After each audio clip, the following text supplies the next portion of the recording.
Hello everyone, this is a back on how to play. Today we're gonna how to play this game, Pot de Vin, which is a trick-taking game for 3 to 6 players by Thundergriff Games. Takes about 30 minutes, give or take. It has some nice foil and UV inks on the box. Came out, I believe, in 2017. Yes, it's probably a little bit harder to find, but it's not impossible to find. In it, you get a bunch of stuff. You actually get a score pad and an actual pencil. You score off. Although you could just as well use a piece of paper. You get some reference cards and cheat sheets. You get these treasure chest cards, and you get your deck of cards. And you also get a couple other things here. You get a playing mat and these gems, bribe gems, which each player is going to get, I believe, 3 or 4. It depends on the player count, actually. 2 or 4. It's 2. You get 2 each for a 4-player game, and you get 4 each with a 3 or 5-player game. 6 players is a partnership game where you play 3-on-3. It's a variant. I won't get into it. There's also a 2-on-2 team variant as well that you can play, which again, I won't get into at this moment. And there's 24 bribe gems as well. And each player, again, is going to get 4 for a 3-player game. Put the rest away. Each player is going to get a treasure chest card and a reference card as well, which has this information on the one side, which relates to scoring, and on the other side, you get a cheat sheet that tells you the 4 suits and which symbols they got on what numbers. And these are the suits, and I actually got names specifically. This is Enzo. This one here is Pietra. This one is Ugo. And the last one is Aldo. I do know that there's some, there's been some concerns about these two kind of being a little bit too similar to some extent. I get it. I agree. They should have given like a different color for each one at the very least, because these are the suits, the characters. That's what you're trying to, distinguish from one another. This game's all about bribery and skullduggery. You're trying to collect sets of different guild symbols by winning each trick or round and claiming cards. But you need to be careful what you play because they could turn against you, as it says. Now, you'll see on the bottoms of the cards you have the different symbols. Some have 1, some have 2. Some of them have this gray. And this one is actually worth -2. This one is worth +2 at the end of the game. I should point out there is a typo here in the game, because it says here the value 2 card is actually the +2 and the value 3 is actually the -2. But value 3 is actually +2 and value 2 is actually -2. So, whoops. Might have boo-boo on their part. There's also these Joker cards, a question mark, which you can put as part of any guild. You do this at the end of the round to help you get more points, perhaps, hopefully. And the cards go 1 to 13 in each suit. The 13s are also special because they look like this, and they say Pot de Vin on the bottom. And the 13s, you want to try and collect all 4 if you can. And let's just look at the scoring a little bit better here. If you collect 1, 2, 3 suit symbols, or of these symbols, you get positive points. 6 points for 3 of these symbols that match, 3 for 2, and 1 for 1. But if you get 4, 5, or 6 points, you're getting negative points, -1, 3, or 6. Then if you get 7 or 8, you're going to get 10 or 15 points. So you either want to try to get a lot of one suit color, or one of these symbols, or not very many. Because if you get in the middle, you're going to be losing points, and you could even end up with a negative score if you're unlucky. Whoever has the most points wins.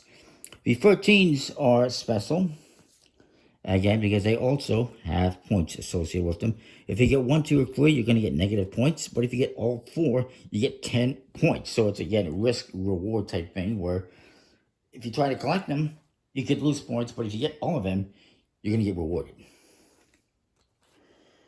So let's mix these up. I think I've covered everything regarding the cards. It actually tells you in the index the symbols that each card has on the bottom and how many. So that's cool.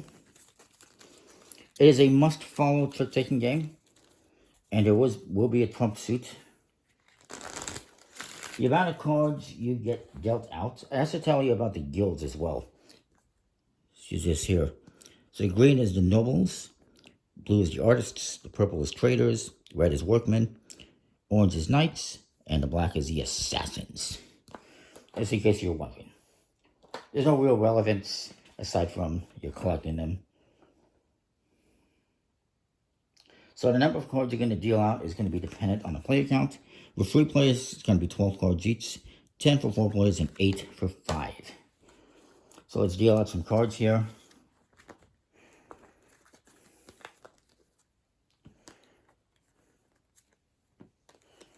And you know what? Screw it, we'll do a 4-player game. If you can see that up there, we can. So it's actually going to be 2 gems each. I apologize for changing my mind, but why not?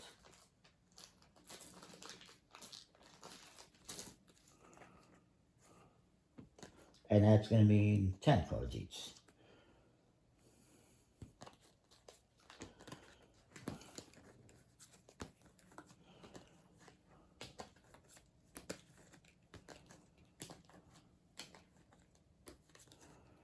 The rest of the cards are going to form a trump pile. And for 4 players, again, it's going to be 3, 4, 5, 6, 7, 8, 9, 10, 11, 12.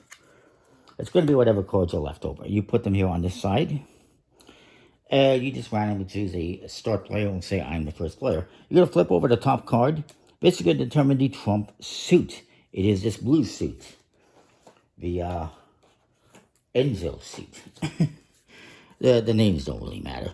So I'm going to play a card. I do not have to follow suit. Maybe I play this 11. I mean, I do not have to follow this. The next player has to follow suit with what I led if they have, which they do, so they must play that card.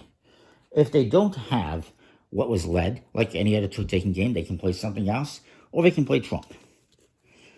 Let's see how this guy does. He does not have any of that suit. So he is going to play trump. And then this guy has to follow suit since he has. And he's not going to win, so he's going to give up.